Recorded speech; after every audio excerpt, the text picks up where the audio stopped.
Good morning, everyone, and welcome to the inaugural panel.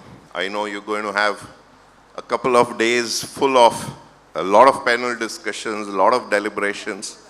So I think welcome on behalf of IVCA and all our panelists over here. I think Manish and Karan have obviously set the stage for us in many ways. And I think it was great to kind of hear their thoughts on how they've seen the capital allocations and how the industry grow. So I think just flowing right into the discussions, which is all about India allocations, I think we have an excellent set of panelists here representing a very good cross-section of LPs that you would want to hear from. I mean, we have fund of funds, we have a DFI, we have global allocators, impact investors, all of them. So I think over the next 40 minutes, we'll try and cover as much ground as we can. I think starting off from where I think the previous fireside chat left, and I think obviously there were slightly differing views around it, but clearly what one of the press report has recently indicated in terms of global allocations, Indian allocations have generally doubled in most cases. So the numbers talked about 5%, which was typically the case maybe a couple of years back, has gone up to 15%, which obviously is a significant jump if you really look at allocations. And obviously, before we delve into why and what, but maybe it would be a quick one to run through the panel as to whether you corroborate with the fact, I mean, from your institution perspective, and if there's any number that you think historically where India stands in your allocation, I think that would be a great way to kind of kickstart the discussion. So, Dominic, maybe you want to? Just on allocations, yeah. Morning, everyone. So, maybe just a quick 2 seconds. So, I'm over at HarbourVest, which is a global private markets investor, started out as a fund of funds. We do primaries, secondaries, co-investments. In Asia, we've had an office since '96. In India, we've done more than 2 decades of investing, so just to set the scene on who we are. Just to the question on international, I guess, how international LPs are looking at India per se on allocations. Look, you're going to get different answers from all the different types of LPs. We represent so many different pools of capital that have different strategies, that have different appetites for India, etc. So there is no one answer, I think, or one number for us. But what I can say is that the percentages or the numbers have definitely increased, I would say, over the last 4 or 5 years. So yes, I think in the current environment where I think a lot of people will point to geopolitical tensions, I think China has been a big receiver of dollars in the region, and that has obviously changed in the current environment. I would say that these changes, however, as it relates to India, go back a little bit more than that, right? And these have been positive changes. I think when we look at having done 2 decades of India, you'll remember 2013, 2014, 2015, and those were maybe darker days for India. The economy has come through a lot of change,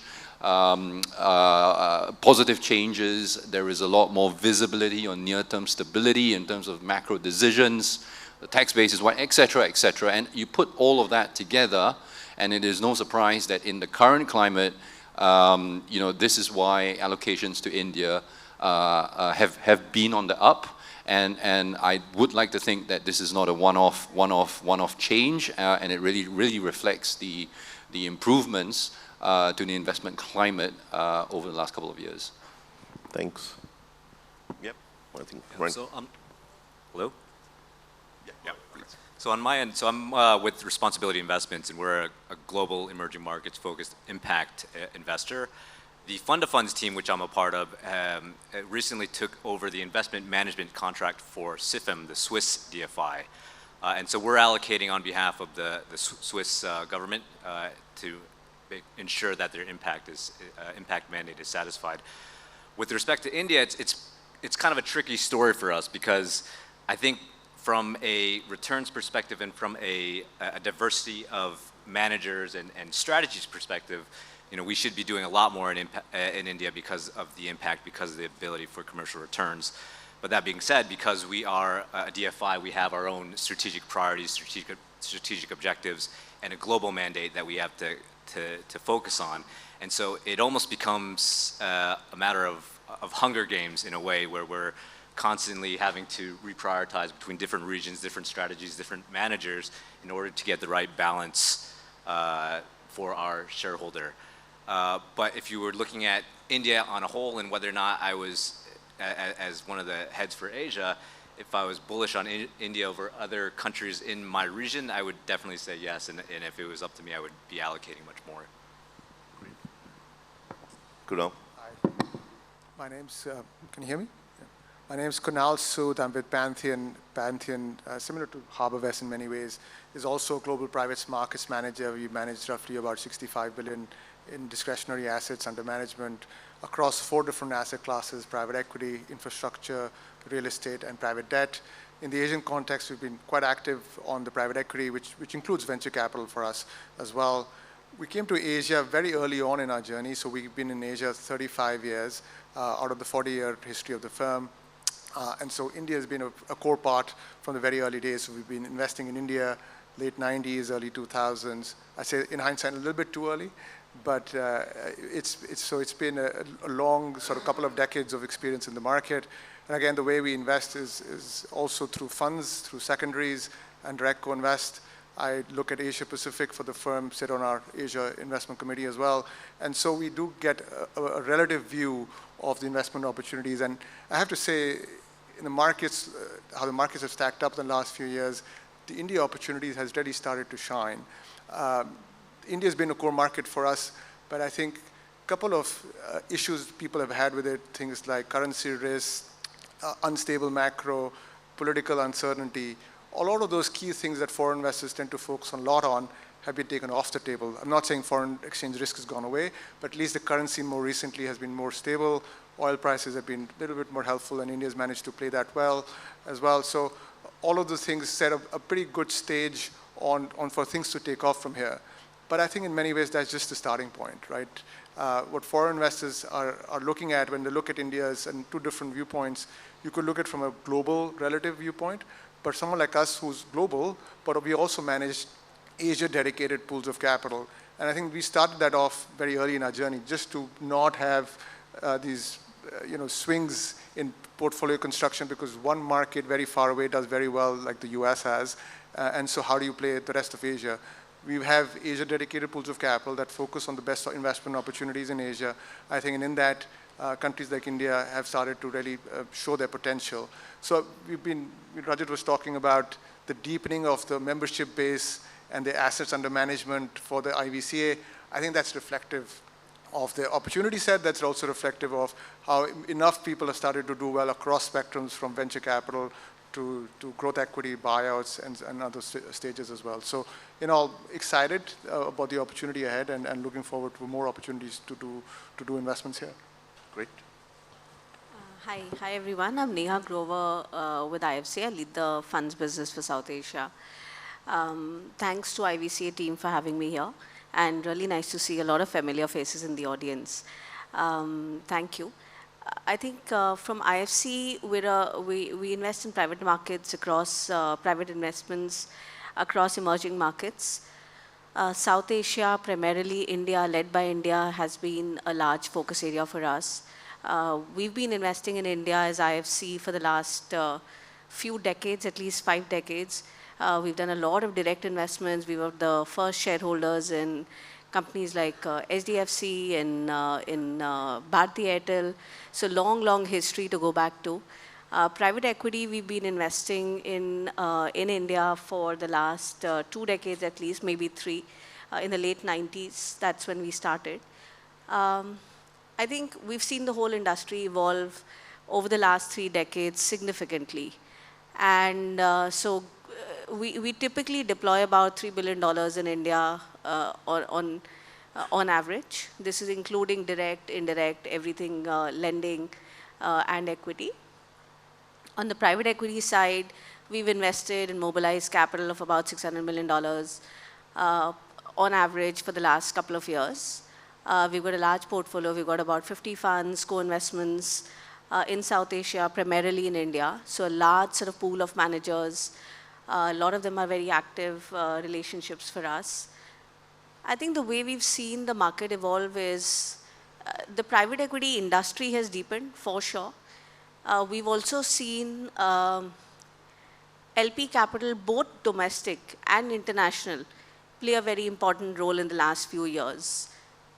IFC as a DFI has played a counter-cyclical role in the last 3 to 4 years, where a lot of interest has been from the domestic side, both on the VC and PE side in the industry.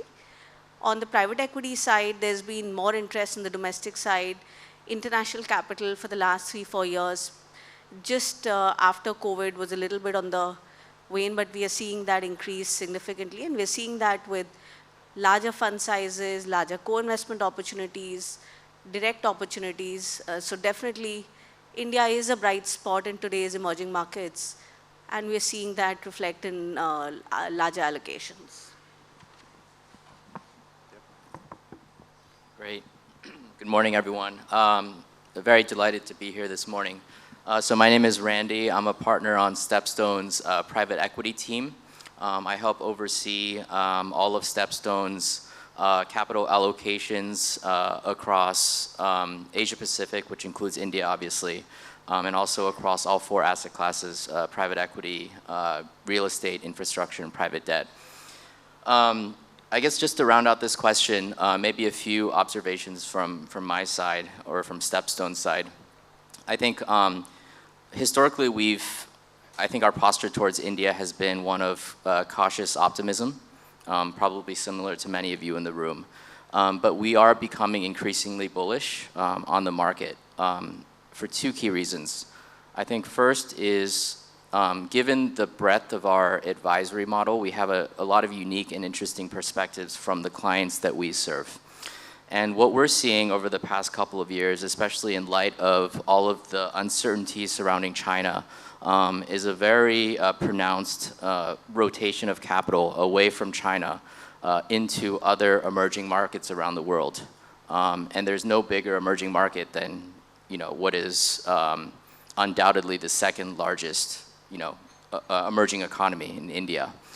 So I think that capital rotation has definitely benefited the entire ecosystem, the private markets ecosystem here. The second observation I would make is, historically from StepStone's side, our reservation towards India, or one of them, in addition to, I think, the points that Kunal highlighted, is the uncertainty around distributions and liquidity. So if you look at the numbers over the past 3 years, from 2021 to 2023, there's been about 130 billion of private equity and venture capital deployment in India. If you go to the prior 7-year period, from 2014 to 2020, it was also 130 billion. So it's pretty clear that deployment pace has really increased significantly. That could be, I think that could be seen as alarming, but what gives us comfort is distributions have also increased very significantly. So in the prior 3-year period, I think the total number of distributions was around 70 billion across private equity and venture capital, which is the same as the prior 7-year period from 2014 to 2020. So I think this is definitely a trend that's here to stay as the business and capital markets environment continues to mature, which is one of the primary reasons that we hold an increasingly bullish view on India private equity. Thank you everyone for sharing the initial perspective. I think just staying on with you, Randy, I think one of the questions which I'm sure a lot of us in the audience here would also have, what is really India solving for in your global portfolio? I mean, is it sheer diversification? Is it sheer more opportunistic with the China situation? Or is it really the returns and the performance of the market? I mean, which is it that you are trying to solve for when you make allocations to India? Yeah, so Stepstone itself doesn't have a global allocation policy. I would like to consider ourselves more bottoms-up investors. We find the opportunity in the geography and we go after those opportunities. But I would say overall, I think it's a little bit of both that we're solving for, both diversification and returns. Historically, it was more diversification, right? Just given the sheer size. And maybe taking a step back here, I think it's important to emphasize just the size of the Asia-Pacific corridor, right? It represents 40% of global GDP, 60% of the global population. It's expected to contribute 70% of the incremental middle class by 2030. And obviously China and India are the biggest movers here. So notwithstanding all of the China uncertainties, I think India continues to play a major part in the rise of the global middle class, global GDP growth, et cetera. So that's kind of on the diversification side. I don't think Asia Pacific cannot be overlooked when constructing a global private equity portfolio. And then on the return side, I think we're in a new paradigm right now where buying low and selling high just doesn't work anymore. You really have to be able to generate alpha. And I think in the past couple of years, we've seen a number of good case studies of Indian managers being able to generate alpha through whether it's operational value add or M&A or roll-ups or platforms. And so we're really seeing the fruits of that labor come to fruition, especially over the past few years. And another trend that I believe is here to stay. Well, thanks. I think maybe, Dominic, coming to you, obviously, I mean, again, a similar question from your perspective as to, would it be fair to say that India as an asset class, as I think Randy mentioned, seems to have evolved from merely being a jurisdiction for diversification to something which is really making a case for itself in terms of promising returns for the LPs, and I think we've seen the performance of the market there. But obviously, having been invested in India and being investing for a while, what are the kind of, how have you seen the landscape kind of evolve, and with the GPs, how they have matured, how the strategies have been fine-tuned from your perspective as an LP when you look at India? Any thoughts on that? It's a long one. It's a walk down memory lane. Okay, so a couple of things, right? I guess to answer the first part of your question, which is diversification, is it really at any cost, I think is what you're saying. I think the answer is no. We're not diversifying for the sake of, I guess nobody is doing that. And I think what has, I think, become very apparent or more apparent over the last, I would say, a couple of years, as we're now seeing, at least within Asia-Pacific portfolios, a rebalancing of exposures, relative exposures amongst the different markets, is where I think investors are questioning the cost or the cost of diversification. And this is not just within Asia, but globally as well. I think you see that US returns are so strong, right? Developed market returns are so strong relative to what has really been generated in Asia. And I think that begs the question where when capital is fungible for a global investor, right, is it worth buying diversification, and what is the cost of that? So I think at the end of the day, I think it is not, look, it's not just specific to India, it's any market that is not a developed market, right? Whereby there is now in a world where capital is more scarce, a need to compete for that LP dollar. In terms of how we've seen the market evolve over the last, I'd say, 7 or 14 years, depending on how many cycles you want to look at. Look, I would say that India is unique within the Asian private equity, the newer Asian private equity markets, in that it has gone through, I'd say, not one, but probably 2 cycles, right? Ups and downs. Again, I talk back about difficult years in 2014, 2015, but even before that GFC, I think we've seen cycles of the GP landscape in the India private equity, private markets development, if you will. We're now seeing a crop of local India managers come up, right? And I think that continued development of boom and bust of the industry has helped managers then become a lot more institutionalized as they think about generating returns for LPs. Because at the end of the day, at least as it relates to USD financing, a lot of that capital sits with institutions as opposed to retail markets, although some will say that that's changing.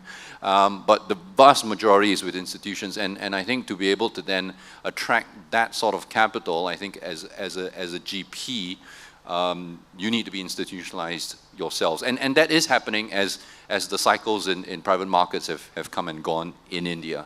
The last point I will add to that is, in addition to just what we call primary investing or getting capital for commitments into brand new funds, what we've seen in India also then is the development of more of what we call active strategies, so the secondaries as well as co-investments or ad hoc, project type of fundraisers. And I think that just points to the ecosystem just being more flexible, or a more willingness to be exploring, more creative ways of financing, making investments and exiting investments, and I think all of that is just going to be beneficial for the PE ecosystem here.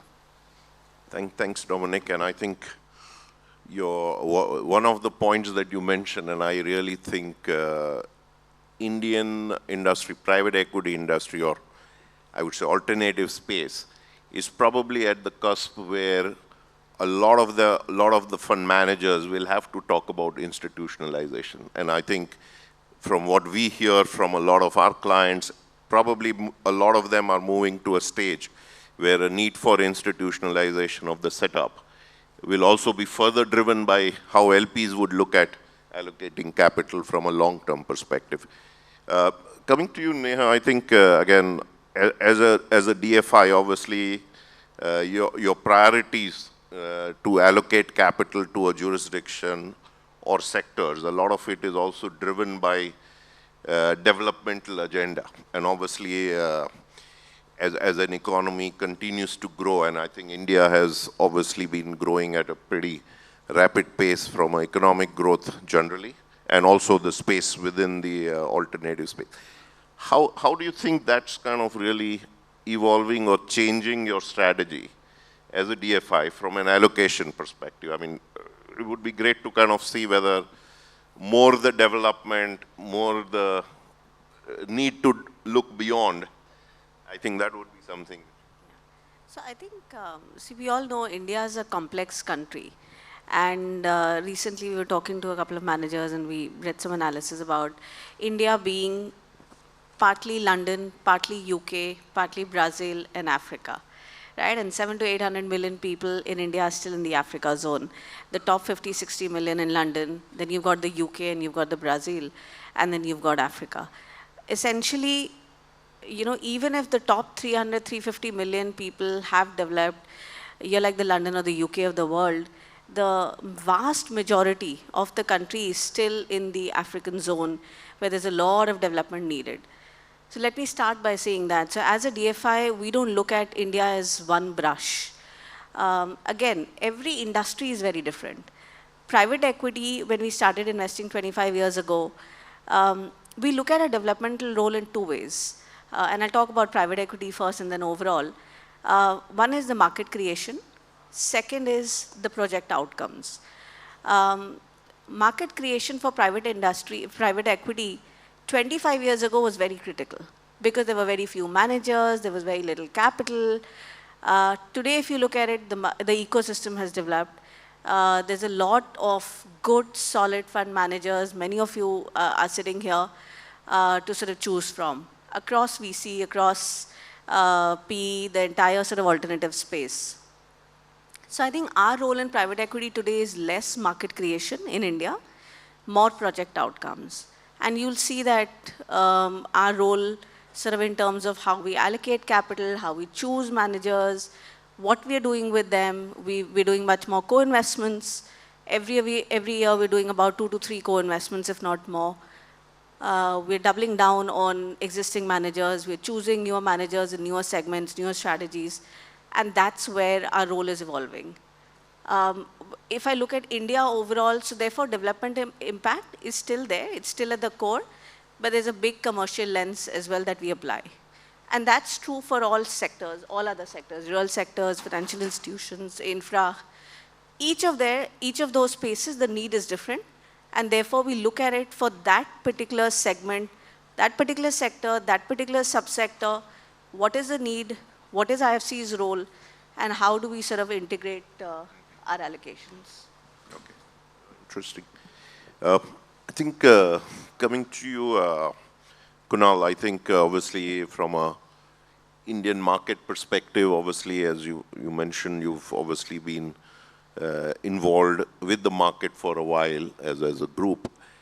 I mean, as a global allocator, what are the challenges? I mean, we talked about opportunities and then what India presents, but what would be important to hear? I mean, what are the key challenges that you see which may have kind of kept you away from allocating more? I mean, I think, look, in many ways, the challenge to private equity on capital flows into India today is not really China, it's actually the US, because those markets have continued to do so well. Even the markets like Europe have continued to do so well, even on a currency-adjusted basis. You all hear about how in demand some of the Japanese market private equity funds are today, and that's despite a 50% drop in currency. So I think, look, overall, when allocators look at capital, and also depends on what seat they're looking at from. For a US fund, the safest, their own currency return and a strong return, the experience that they've had is in their home market. So why bother? Why bother go and take all these risks in a market they need to understand first, spend the time, maybe go through cycles? So that's one. I think what that then leads to is, while we've all been, I guess, generally been quite optimistic about the potential for Indian PE, I think it's also important to realize that in general, it's a hard fundraising environment globally, where interest rates have gone and all the macro challenges and the rest of the world is facing. It's fair to say that generally the industry has had a weaker last year in terms of fundraising, and the outlook is also hard. And China, going through its own sort of cycle right now, has not helped the Asian private equity sort of flows as well, more broadly. And obviously, India has benefited, but on the margins, I have to say. And what that really then leads to is, it's really that some of the well-known larger firms and funds that have managed to raise large amounts of capital, they have it much easier. And so they're the beneficiary of all the topics that we've been talking about, saying, well, India's in favor, India's doing well. There is a long list and much deeper ecosystem that's come up today that doesn't see that flow from foreign capital. And I think while there is a very important role domestic capital is and has and should be playing in that as well, and it's not surprising at all these days to have managers have a first close with domestic capital, then come out to raise for foreign capital, and I think that sets at least a minimum base for them as well, and that's hopefully a good strategy. I think it's important to recognize that, unless you're able to differentiate your strategy and saying, why do I have a right to win in this segment that I'm operating? There may be 10 funds in the same segment. Why should an entrepreneur partner with me versus everybody else? And really think deep and hard about that differentiation. And only over time, once you do that consistently, when you get a strong track record that people say, well, yes, now you've been able to demonstrate that, and then capital starts to flow through those strategies. So the promise is absolutely there. The beneficiaries of that capital and flows have been probably a limited few, and there's opportunity for the rest of the industry. Thanks for that, and I think I would concur with the fact that many a times we tend to gloat in our own economic success, whether it is policy making, whether it is about GPs really seeing how they can go out and raise capital. And I think you're right. One needs to see the perspective that we are really not competing only with the other emerging markets or capitalizing on where China's kind of losing out. We are competing with more developed markets which have probably lower risk with probably better returns as well, or consistent returns. And I think a good proxy that I said is also, if you look at, and these can be famous last words, but I'll still say it, if you look at where public markets stand today, and you look at US dollar returns of the Nifty compared to all the major global indices, including the US. On a US dollar basis, the Indian indices have actually done very well, comparative and comparable to what the US markets have done. So there is a set of investors who actually made, over long periods of time, very good money in the Indian markets. And if anything, look, we'll have a debate about public market valuations and other things, but if you look at returns, that's a good benchmark to have in saying, look, if you've done that in the in the public markets, maybe you also need to sort of set a similar benchmark to benchmark with the best globally for the private markets as well. Yeah. Just want to add one thing. See, the returns are also driven by growth, right? If you look at growth globally across emerging markets, how many markets are growing consistently, have the sort of macro structural drivers that we have in India when you compare it to either the emerging markets or some of the developed markets as well. And I think that is what is important, that, okay, hey, what's driving these returns? Are these returns sustainable, replicable? And I think the answer is yes. And that's where I think global LPs and everybody is looking at India and saying, hey guys, it's not just something that has happened in the last couple of years, a few years, but we can see that this will sustain. There may be blips, there may be sort of macro shocks, but we're going to see sustained returns from this market, at least in the medium term. Sure. Just quickly moving on, I'm mindful of time. Kenneth, I think you did alluded to the fact that impact investing in India, and obviously, I mean, amongst all other capital which comes with less strings attached versus impact investing, which has an additional objective to kind of fulfill. It's always a challenge, and I think when a market is in a high growth phase, where a lot of capital, commercial capital is chasing deals, how do you see impact investing evolving, and how do you see that landscape really evolve? Have you seen enough opportunities, or do you see more opportunities coming out from India for you? So maybe it's a cynic in me that I don't believe that any asset class that you invest in has no strings attached. I mean, I think regardless of what you're looking at or how you're looking at it, what lens you're looking at over it, there's always a catch to it or something. From my view, I mean, I think when I think about impact investing, I always put a commercial lens over it. So it has to make sense at the ground floor level. There has to be a reason why you're doing it, not just to help rural farmers or help create jobs, but there has to be a commercial angle to it. And I think that that in itself is where the opportunity lies because I think if you go out to the tier 2, tier 3 cities, there's massive underserved market. So I would not look at impact from a philanthropic lens or philanthropic perspective, or if I did, I'd have to have a junior tranche or something involved in place for me to really go for something like that. But I think all in all, the opportunity set in India is so large that you can have different strategies focusing on, say, commercial returns or just purely impact strategies. But from my perspective, I would like the impact to come with a return on my investment. Yeah, and any thoughts on like strategies that you see having played out well for you, or where you think opportunities lie? Right. So, I mean, I think the biggest one is climate. Right. Climate is a major objective that amongst DFIs as well as other institutional investors, it's something that they've allocated their portfolio. I would caution that and say so I've been covering India for the last 15 years. I lived up the street on off of Lincoln Road. And so I know how savvy Indian GPs are here, and what I don't want to see is, when I flip through a pitch deck, the inclusion of a hot sector all of a sudden because there is an influx of capital going to it. So, I mean, it has to make sense. There has to be the right management team in place. They have the right skill sets and the right track record in order to deliver. Thanks for that. Maybe I think just moving on the topic of exits, and I think obviously over the years, it's always been a topic for discussion from an LP perspective, whether the market, India as an asset class, has given respectable exits and returns or liquidity to monetize some of these investments.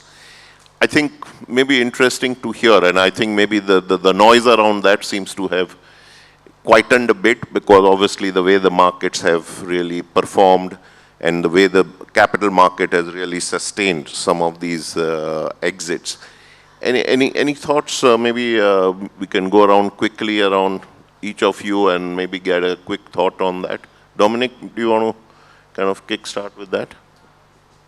Yeah, so I think on capital markets, well, on exits, let's say, in general, I think certainly over the last 4, 5, maybe even 6 years in India, we've seen definitely a marked increase. I think Randy has shared some statistics on just exits in the Indian private equity market.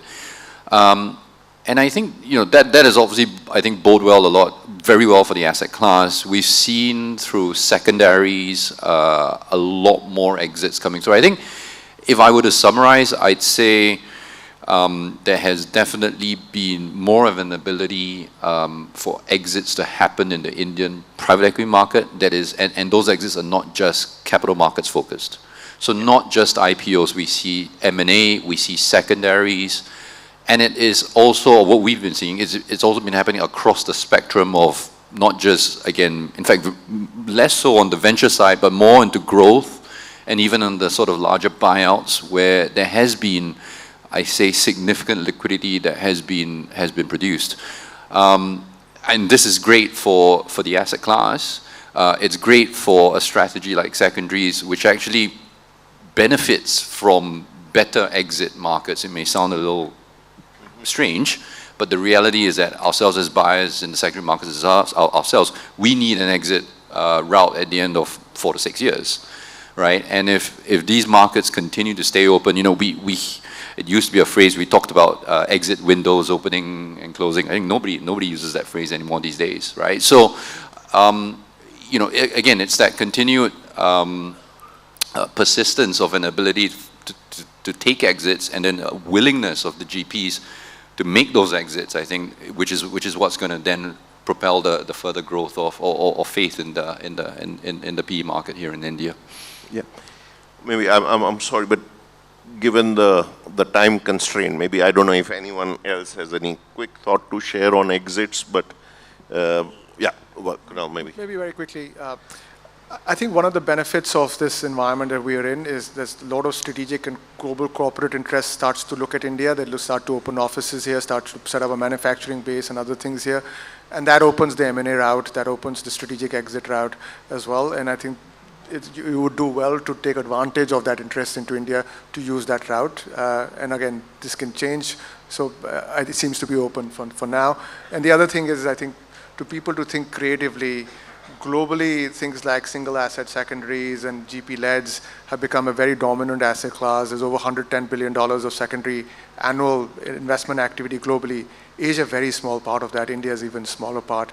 You're starting to see some interesting transactions now come through India as well, but I think a lot more can happen, but the bar will be high, generally, from a quality perspective, what global capital invests into. Yeah. No, I hear you, and I think obviously we have a panel on secondaries, but at least from our vantage, I can tell you that asset class has probably been evolving the fastest over the last 12, 24 months, and I think it lends a great kind of, to complete the ecosystem. I think secondaries were something which were always lacking, and I think from an exit perspective, I think that's a very positive development. Sorry, maybe one more. Yeah, please, Ray. Just given the number of GPs sitting in the room today, I think we're in a new day and age where simply having very high paper marks is no longer enough. Having high TVPI or IRR is no longer enough. I think DPI is king. And so I would just encourage all the GPs, today to think about how you can generate the best outcomes across your existing portfolio. Whether it's through creative means like secondaries, single multi-asset secondaries, or by other means. I think everyone can agree with me on this panel that we are becoming more increasingly focused on DPI, and not just DPI in your last fund, but the consistency of delivering, high quality DPI across your funds. Thank you. I think just before we wrap up, I think since we have the policymakers as well in the audience, and I think you, as LPs, you are one of the important stakeholders in the industry here. Any quick kind of thoughts around from a regulatory, tax, or other perspective that forms part of your wish list that India should do or the policymakers can make a note of? Maybe, Randy, I may start from your end. Yeah. I wouldn't pretend to be an expert on India regulation or tax. I think that's really the nature or the beauty of the Stepstone business is just given the network of our GP relationships, we rely very heavily on our partners, our GPs, to be able to navigate the regulatory and tax environment, whether it's India or China or other emerging economies. And so that's kind of one checkbox that we evaluate when we assess a GP is, how local are they? Do they have boots on the ground? Have they invested and been successful across economic and regulatory cycles and political cycles? And so I would say there we really rely heavily on our GPs. Yeah. Very quickly, I think GIFT City has been a welcome move. We're seeing a lot more GPs, a lot more LPs moving towards GIFT City. Making it easier to do co-investments, to do secondaries, transfers, that's one.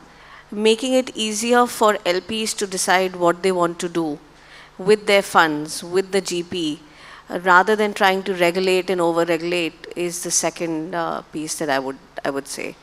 Keeping it generic because... Yeah, I know, I think, but very important again. Well, I appreciate the regulator's dilemma. They need to cater for the 1% bad apple and hence 99% also get affected. So it's not an easy job. But I think look from a foreign investor's perspective, stable, predictable regimes that are broadly in line with what you'd expect to see in other key markets is what you generally want and expect. Very, very important. I think that the amount of transparency that the regulator has brought into the industry is actually a very positive thing. I mean, with the performance benchmarks, that makes my life a little bit easier, just making sure that, the validation and the due diligence still has to be done.